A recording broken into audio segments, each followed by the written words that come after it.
Coming up on Look Today, well, Saratoga Springs Zoning Board has approved the site for where the new Code Blue shelter will be built. I've got details. Plus, we've got updates on the volleyball tournament that's happening this weekend in Lake George. More on that coming up.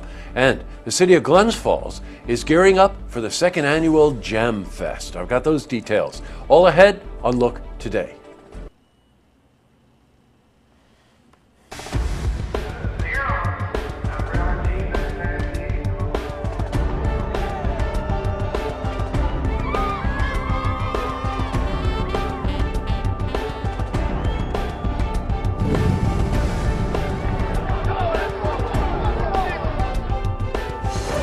Welcome everyone and happy Friday.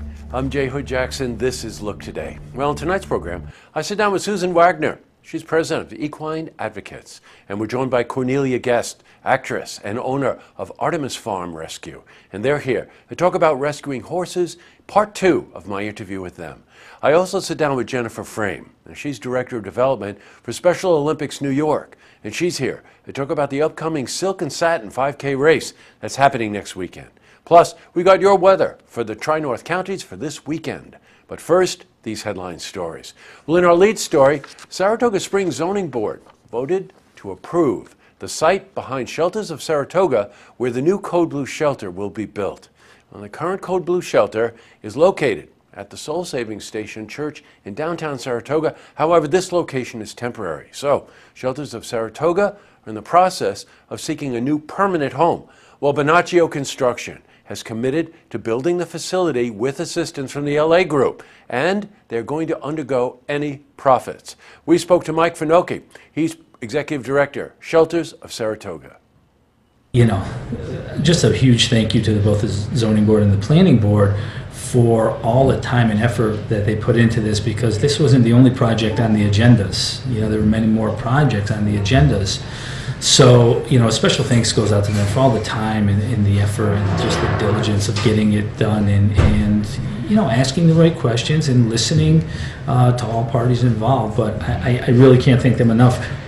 For volunteers who do this, they put an awful lot of time into these things.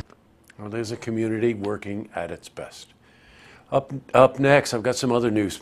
We've got updates on the Queen of the Lakes Pro-Am volleyball tournament that started today in Lake George and will run till Sunday. Now, here's a change. There's been a cancellation in part of it, and there will be no games played at the Festival Commons. So that means that the whole tournament will take place at $1 Million Beach. Well, the event is almost sold out. Guess what? 95 teams participating. Now, the event will feature teams from all over the country. We spoke to Kristen Hannafin about the economic impact this tournament will have for our region. The CVB and the Chamber are working more together to reach out into the sports market. We want to see more of those teams come here. So again, we're working to build a sports commission down the road. We're reaching into the communities to work with them, the different venues, and we really have a great sportcation destination, so we're excited. Again, I'm sorry about the quality of that video. The sun did pop out just as we started to talk with her. Also, Andrew will be up there later today and get some footage, so we'll give you a report on Monday. All right, switching from news to weather. Today saw, guess what? Overcast skies. Guess what? Expect more rain later on.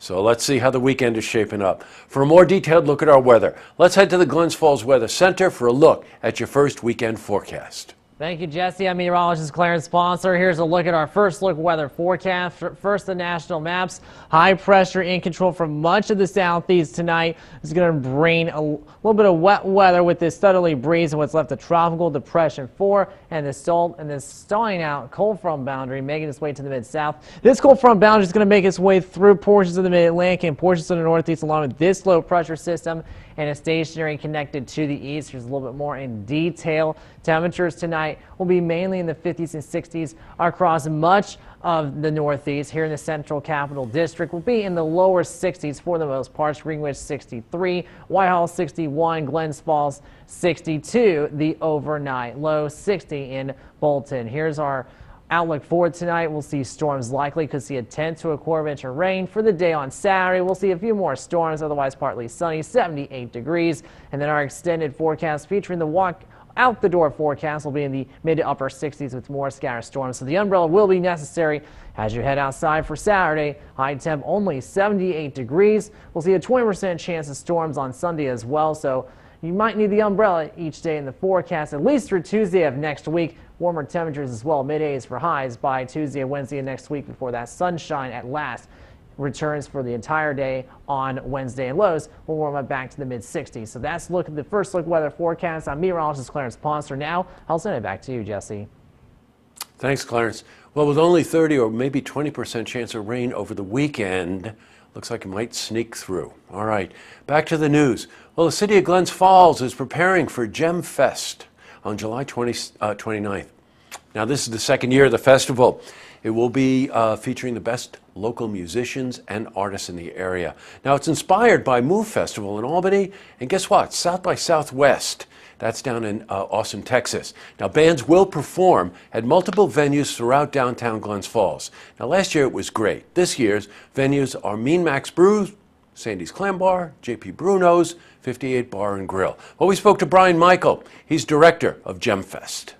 What we're trying to do is provide a stage and an outlet for these local musicians, because this area is just known to be rich in talent. You know, we have the Hyde, they have a Rembrandt, we have Larac, we have Art in the Public Eye, we have some of the best bands that I've ever heard, and I've been to both coasts.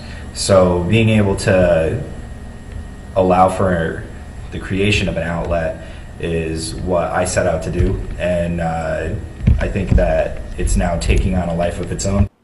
That's usually what happens. Up next, I sit down with Susan Wagner. She's president, Equine Advocates, joined by Cornelia Guest. She's an actress and owner of Artemis Farm Rescue. They're here to talk about rescuing horses. This is part 2 of my interview with them. Plus, I also sit down with Jennifer Frame. Now, she's Director of Development for Special Olympics New York, and she's here to talk about the upcoming Silk and Satin 5K race that's happening next weekend. But first, if you see news happening, want to share a story idea, how about join us for an interview? Then give us a call on the hotline. The number is 798-8000. That's all the time we have for this edition of Look Today. I suppose you want to be knowing a little bit more about why we're doing that. Well, first, it's Friday, and secondly, that lookout goes to my friend Norm Ballard, who sent me this so that when I'm driving my boat, I can keep bugs out of my face. If anybody who knows Norman and his beautiful wife Cheryl, former soloist for New York City Ballet, you know that they are out there. And so, of course, the lookout has to go to Regina Ballard, who watches this program, who is Norm's mother. Okay, a couple of things. I want to thank the crew, as always, for making the show possible each week. Big weekend. Closing night of the ballet. Art is language. Please support SPAC and go sit on the lawn and watch the 2 closing nights. Always the most exciting nights for New York City Ballet. Reminder, the volleyball tournament is in Lake George at $1 Million Beach. 95 teams, all kinds of excitement there. Adirondack Theater Festival, their second presentation, Knights of the Sales Office, is like the first one, like Tesla. It is just over the top good. So if it rains, go see Adirondack Theater Festival. And John, Anton Miller is presenting his Bastille Celebration concert at the Strand Theater tonight. If you caught him earlier this week on Look Today, you know he's an extraordinary musician. And last but not least, Saratoga Fair tickets. Today's winners are Ashley Jones, Diane Bennett, and Justin Ramsey. And you can pick up tickets for Saratoga Fair up to 4 each, Monday through Friday here, 10 a.m. to 3 p.m. And a reminder, if you want to be eligible to win tickets, go to Facebook, like and share our post. We'll capture your name, and that makes you eligible to win up to 4 tickets to the Saratoga State Fair. The reaction to this is over the top, so get in there and get your name captured so maybe you can win some tickets. Saratoga Fair is always fun. Okay, have a safe weekend, everyone, and we'll see you Monday night for the stories that matter to you. That's it for now.